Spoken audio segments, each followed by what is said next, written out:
उस इतिहास को एकदम से मिटा देने की कोशिश करता है। एक तरीके से कह सकते हैं कि रावण का अंत हुआ था। तो ये जो शुक्राचार्य की आत्मा घुसी है, कभी बॉम्बे में घुस जाती है। अपने उन तमाम नायकों को जानने की कोशिश करेगा जिन पर हमें आपको गर्व होना चाहिए, जिनके बारे में जानबूझकर इतिहास के पन्नों में गलत जानकारी दी गई। इतिहास का कोई पन्ना पलट दिया, जिस पन्ने में अगर इस तरह की भाव लिखा होगा, 200 साल पहले 100 साल पहले हम लोगों ने तो इतिहास लिखा नहीं। हमारे आपके साथ इतिहास के नाम पर इतना बड़ा झूठ परोसा गया। विदेशी आक्रांताओं को अपना आदर्श मानने वाले लोगों की आंखों को खोलने वाला होना चाहिए। तब महान राणा संगा गद्दार और ये धूर्तता, ये मूर्खता वहां बैठे हुए तमाम लोग सुनते रहे। और तुम गद्दार राणा सांगा की औलाद हो, ये हिंदुस्तान में तय हो जाना चाहिए। दर्शकों, जब इतिहास के तथ्य गलत पढ़ाए जाते हैं, गलत लिखे जाते हैं और जानबूझकर गलत लिखा जाता है, और चूंकि उनको पता है कि आप पढ़ेंगे नहीं, आप रिसर्च नहीं करेंगे, आपको अपने इतिहास से कोई लेना देना है नहीं, आपने अपने इतिहास को जानना समझना कभी जरूरी समझा ही नहीं, इसीलिए खुले में आकर बेशर्मी के साथ कोई नेता, कोई सांसद, मैं फिर कह रहा हूं, बेशर्मी के साथ आकर वो उस इतिहास को एकदम से मिटा देने की कोशिश करता है जिस इतिहास पर हमें आपको, इस देश को गौरव होना चाहिए। लेकिन गौरव तो तब होगा ना जब आप उस इतिहास को जानेंगे, उसको समझेंगे, अपने उन महान राजाओं को, अपने महान नायकों को याद करेंगे। इतिहास में, भारत के इतिहास का जब जब जिक्र होगा तो इस बात का जिक्र हमेशा याद रखिएगा, हमारे आपके साथ इतिहास के नाम पर इतना बड़ा झूठ परोसा गया और जिसको हम पढ़ के बड़े हुए, और एक झूठी कहानी हमें पढ़ाई गई और वो सब कुछ सच नहीं है। हमलावरों को नायक दिखाया गया और जो हमारे नायक थे उनको इतिहास के पन्नों में कहीं दफन करने की कोशिश की गई। लेकिन समय जो है सबका हिसाब कर देता है, समय सबका हिसाब करता है, और ये वो वक्त है कि वो देश, ये देश अपने उन तमाम नायकों की बात करेगा, अपने उन तमाम नायकों को जानने की कोशिश करेगा जिन पर हमें आपको गर्व होना चाहिए, जिनके बारे में जानबूझकर इतिहास के पन्नों में गलत जानकारी दी गई, उनके बारे में गलत छवि बनाई गई, और जो हमलावर थे, जो इस देश के कभी थे ही नहीं, उनको महान बताया गया। समाजवादी पार्टी का एक सांसद संसद भवन में बोलते बोलते ये बोल गए, महोदय, कि राणा संगा गद्दार थे। द महान राणा संगा गद्दार थे और ये धूर्तता, ये मूर्खता वहां बैठे हुए तमाम लोग सुनते रहे, मुझे कोई अपोज करता हुआ नहीं दिखा। अब तो खैर उनके समर्थन में अखिलेश यादव भी खुद आ गए, लेकिन उस सांसद से पूछिए जाकर के तो वो सांसद आपको बताएगा कि अकबर महान थे। वो अकबर जिसने चित्तौड़ जीतने के बाद 30,000 राजपूतों के सर की मीनार बना दी, वो महान था।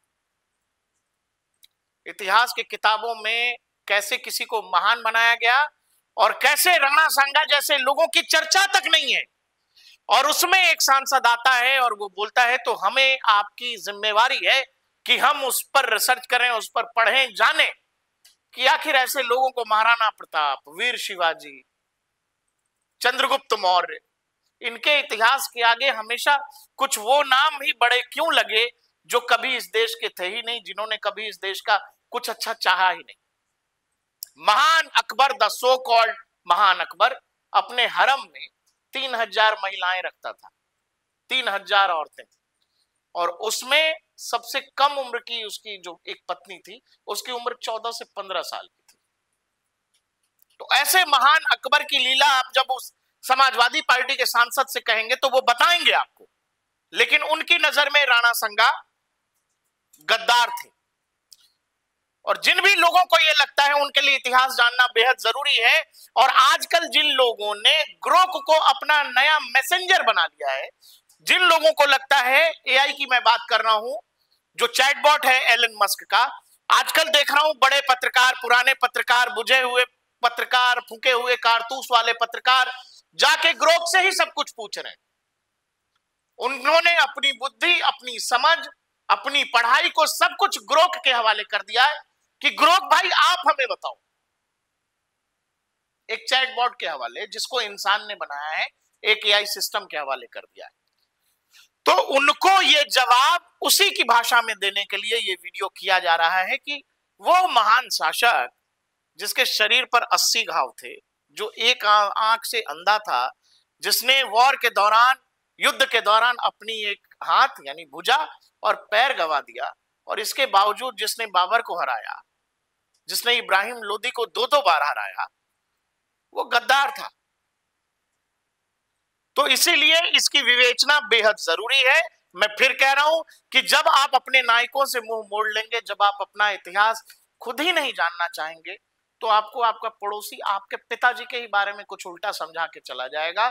और फिर ये होता है समाज में कि आप अपने परिवार, अपने पिता के ही बारे में उल्टा सीधा समझने लगते हैं, क्योंकि पड़ोसी आपको कन्विंस कर लेता है। इस देश में इतिहास की किताबों के साथ वही खेल हुआ है कि इतिहास की किताबों में ऐसे ऐसे झूठ, ऐसे ऐसे फ्रॉड लिखे गए कि बकायदा हमको समझा दिया गया। एनसीईआरटी वालों से जवाब पूछा गया कि अकबर महान थे, तो जरा इसका रेफरेंस दो, क्या है। एनसीईआरटी आरटीआई के जवाब में जवाब नहीं दे पाएगी, कहां से देना है।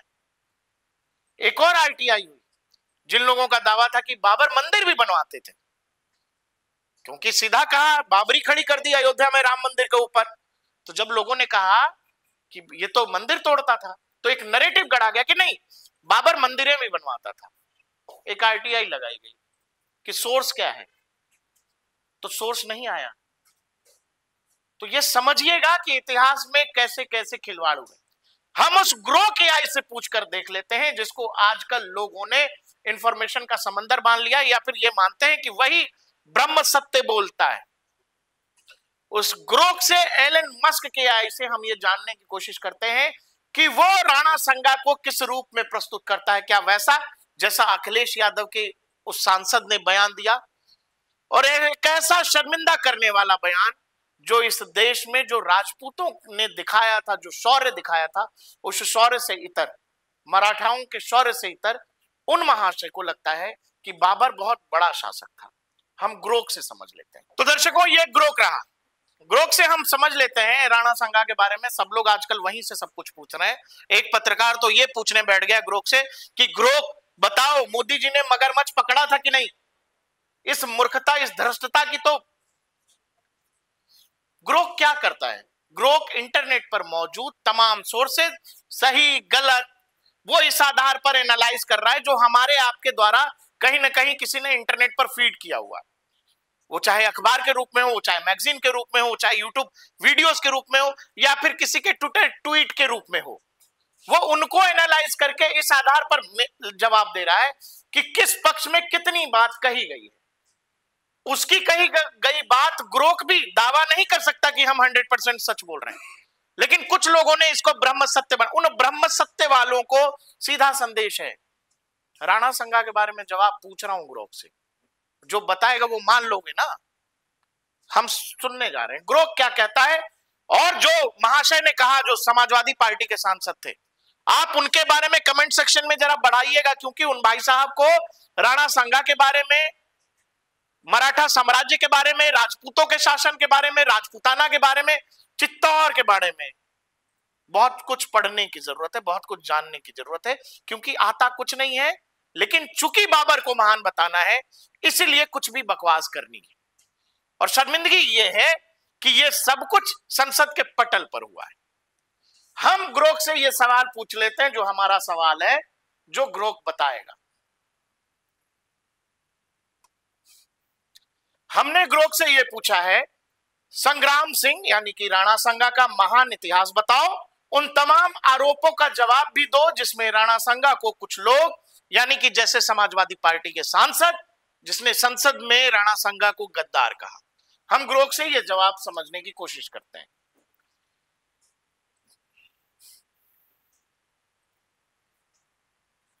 ये देखिए, ये जो ऊपर शो करता है, जैसे 25 वेब पेजेस, बहुत सारे उसने ट्वीट्स खंगाले हैं, उसके आधार पर वो अब जवाब दे रहा है। दर्शकों, ये ग्रोक का जवाब है। अब हम सिलसिलेवार इस जवाब को पढ़ लेते हैं। संग्राम सिंह, जिन्हें राणा संगा के नाम से जाना जाता है, मेवाड़ के सिसोदिया वंश के एक महान राजपूत शासक थे। उनका जन्म 12 अप्रैल 1482 को हुआ था और उन्होंने 1508 से 1528 तक मेवाड़ पर शासन किया। राणा संगा को उनकी वीरता, सैन्य कुशलता, राजपूतों को एकजुट करने के प्रयासों के लिए याद किया जाता है। वे भारत के इतिहास में एक ऐसे योद्धा के रूप में प्रसिद्ध हैं जिन्होंने विदेशी आक्रमणकारियों, विशेष रूप से मुगल बादशाह बाबर के खिलाफ संघर्ष किया। तो पहली ही लाइन में जवाब है समाजवादी पार्टी के सांसद का। आप ये समझो कि क्या धृष्टता, क्या मूर्खता इस देश के इतिहास के साथ की गई है। हमारे आपके जो महान नायक थे उनको एक तरह से सिरे से खारिज करने की कोशिश हुई, बाबर अकबर को महान बनाने की कोशिश हुई। ये कौन लोग थे ये पहचानना मुश्किल नहीं है, लेकिन सवाल है कि अपना इतिहास आप जानेंगे तब तो। एआई है, ये आर्टिफिशियल इंटेलिजेंस चैटबॉट है, वो बता रहा है। लेकिन खुले में पढ़ा लिखा एक व्यक्ति जो संसद की भवन में पहुंचा हुआ है वो ये बता रहा है राणा संगा गद्दार थे और इस देश में सब लोगों ने सुन लिया, खबरें आ गई, लेकिन किसी ने यह जहमत नहीं उठाई कि राणा संगा के बारे में बात की जानी चाहिए। चैटबॉट ये कह रहा है, उसके बाद ये कह रहा है बाबर के खिलाफ संघर्ष किया, उनका इतिहास गौरवपूर्ण है, लेकिन कुछ लोग उन्हें गद्दार कहकर विवाद खड़ा करते हैं। उनके जीवन और आरोपों पर जवाब विस्तार से दे रहा है। राणा संगा का महान इतिहास। राणा संगा राणा रायमल के पुत्र थे। उनके भाइयों पृथ्वीराज जयमल के साथ उत्तराधिकार के लिए संघर्ष हुआ। इस दौरान पृथ्वीराज ने उनकी एक आंख फोड़ दी राणा संगा के अपने भाई ने, लेकिन बाद में पृथ्वीराज की मृत्यु और उनकी अन्य परिस्थितियों के कारण 1508 में राणा संगा मेवाड़ के शासक बने। उनके शरीर पर 80 से अधिक घाव थे, एक हाथ और एक पैर युद्ध में खो चुके थे, फिर भी वे कभी पीछे नहीं हटे। सैन्य विस्तार और सैन्य विजय की बात है। पहला युद्ध राणा संगा लड़े 1517 से 18 के बीच में, दिल्ली सल्तनत के सुल्तान इब्राहिम लोदी को हराया। इस युद्ध में उनकी एक भुजा कट गई और एक तीर से पैर अक्षम हो गया, पर उन्होंने लोदी को परास्त कर दिया।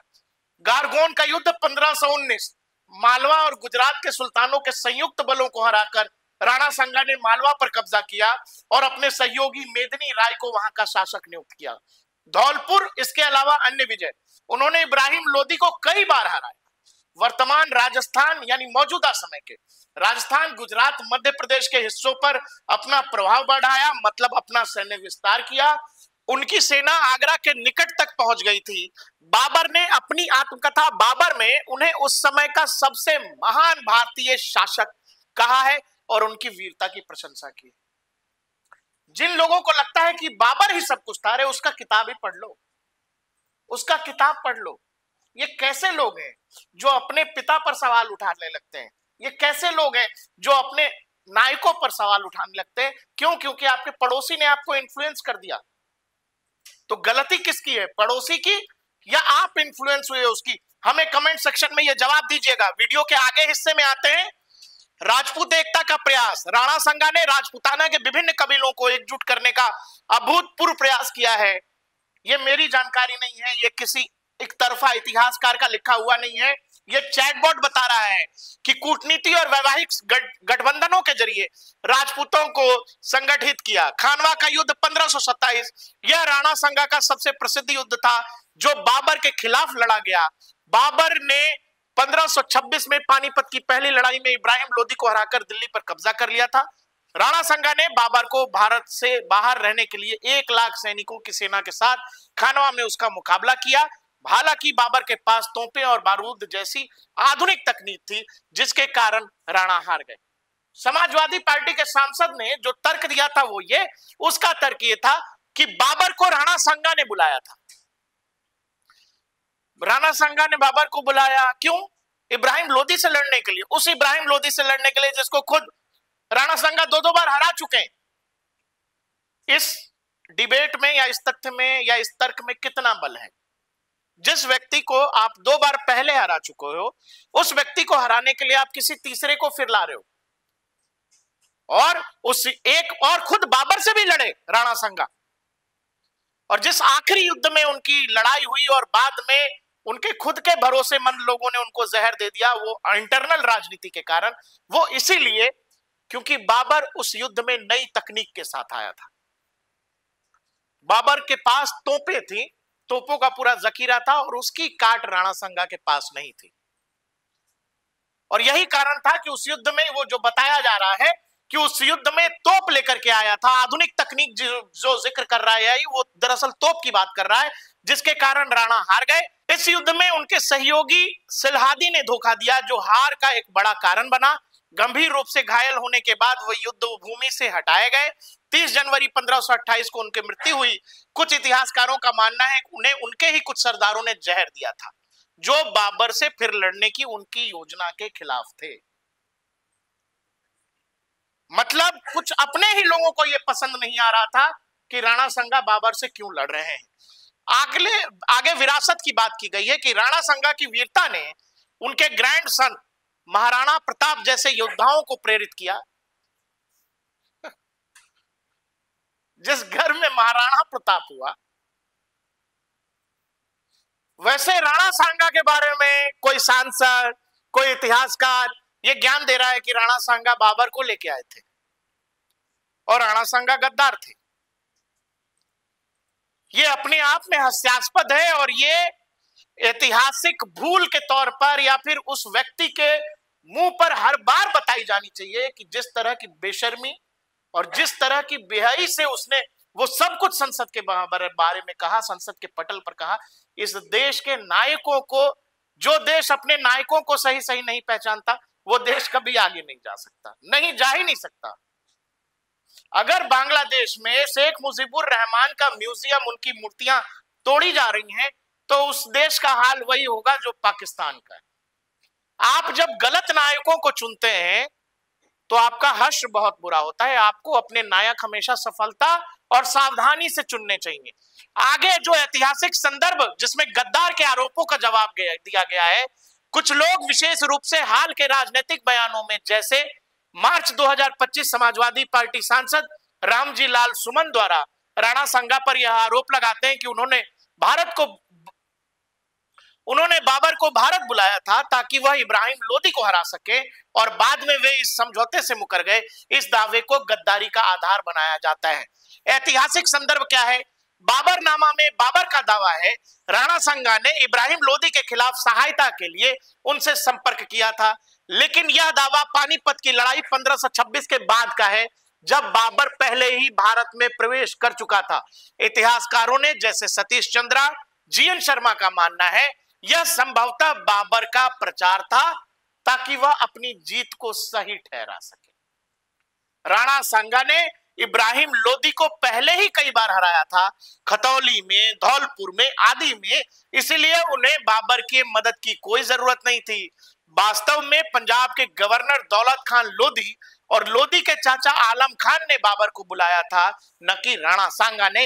ये बात जाकर के उन समाजवादी पार्टी के सांसद तक ये वीडियो आप पहुंचा दीजिएगा। अगर आप ये देख रहे हैं कि भाई साहब अपनी जानकारी दुरुस्त कर लो, अकबर महान, बाबर महान से आगे बढ़ो, थोड़ा राणा सांगा को पढ़ो, महाराणा प्रताप को पढ़ो, शिवाजी को पढ़ो, तो ऊपर जो दिमाग में धूल जमा हुआ है वो धूल हटे, क्योंकि हटना जरूरी है।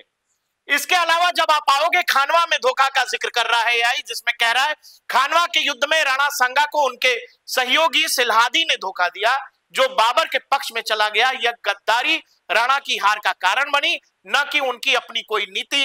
राणा स्वयं अंत तक वफादार रहे और लड़े।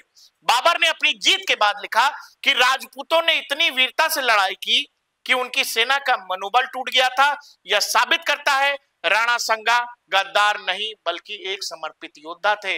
आधुनिक विवाद, कुछ लोग यह दावा करते हैं राणा सांगा ने बाबर के साथ गठबंधन की योजना बनाई, फिर उसे तोड़ा, लेकिन यह दावा ऐतिहासिक साक्ष्यों से पुष्ट नहीं होता। राणा सांगा ने बाबर को बयाना 1527 में पहले हराया था, बाबर को भी हराया था, इब्राहिम लोदी को भी हराया था। जो लोग ये ज्ञान दे रहे हैं कि इब्राहिम लोदी को हराने के लिए बाबर लाए राणा सांगा, उस इब्राहिम लोदी को उससे पहले 2 बार हरा चुके थे, और जिस बाबर को लाने की बात हो रही है उसको भी 1527 में हरा चुके थे, जिससे बाबर की सेना हतोत्साहित हो गई थी, और यह उनकी देशभक्ति को दर्शाता है। इतिहासकार वीके कृष्णा राव लिखते हैं राणा सांगा बाबर को एक अत्याचारी विदेशी आक्रमणकारी मानते थे और उनका लक्ष्य उसे हराना था, न कि उनका साथ देना। नैतिकता और वीरता की बात राणा सांगा ने मालवा के सुल्तान महमूद खिलजी को हराने के बाद उसे सम्मान के साथ रिहा किया, जो उसकी उदारता नैतिकता को दर्शाता है। क्या ऐसा व्यक्ति गद्दार हो सकता है? ये एआई का प्रश्न है। जो व्यक्ति सामने वाले शासक को हराकर उसको रिहा कर देता कि जा जा जा निकल इधर से, वो कमजोर है, वो गद्दार है, वो महान योद्धा नहीं है।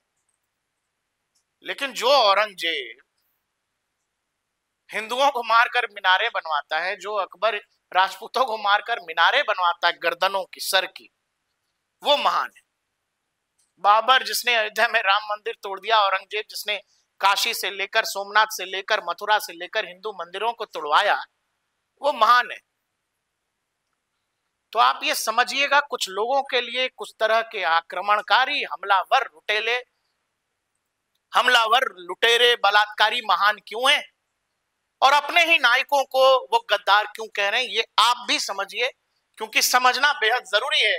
उसके बाद निष्कर्ष ये है कि राणा सांगा एक महान योद्धा थे, जिन्होंने अपने जीवन में 100 से अधिक युद्ध लड़े, केवल खानवा में हारे, वह भी धोखे और बाबर की नई तकनीक के कारण। नई तकनीक का मतलब यहाँ तोप से है। उन्हें गद्दार कहना ऐतिहासिक तथ्यों का अपमान है। यह आरोप या तो गलतफहमी से उत्पन्न हुआ है या राजनीतिक लाभ के लिए फैलाया गया है। सच यह है कि राणा सांगा ने भारत की स्वतंत्रता और सम्मान के लिए अंतिम सांस तक संघर्ष किया। उनकी वीरता आज भी प्रेरणा देती है। वे भारतीय इतिहास के एक गौरवशाली अध्याय हैं। तो जो व्यक्ति जिसने अपने युद्ध में अपने भुजाएं गंवा दी, जिसने अपना पैर गंवा दिया, जो व्यक्ति जीतने के बाद हराए हुए शासक को मारता नहीं, कैद में नहीं डालता, छोड़ देता है कि जाओ, ऐसे लोगों को, ऐसे नायकों को, भारत मां के पुत्रों को, सपूतों को भारतीय इतिहास में कुछ लोगों ने ऐसा लपेटा है, ऐसे दर्शाया है और हमलावरों, बलात्कारियों, लुटेरों को महान बताया। यह निर्णय आपका है। मैं फिर कह रहा हूं, जो देश अपने नायकों का चयन सही नहीं करता, वो देश कभी आगे नहीं बढ़ सकता। राणा सांगा के बारे में समाजवादी सांसद ने जो कुछ कहा है, उसको सही इतिहास बताने के लिए आप जरूर ये वीडियो देखिए और उस तक हो सके तो ये वीडियो और जानकारी जरूर पहुंचा दीजिएगा, ताकि अगली बार जब वो महाराणा प्रताप, राणा सांगा या वीर शिवाजी जैसे लोगों की बात करे तो सम्मान के साथ करें, क्योंकि देश अपने नायकों को पहचानता है।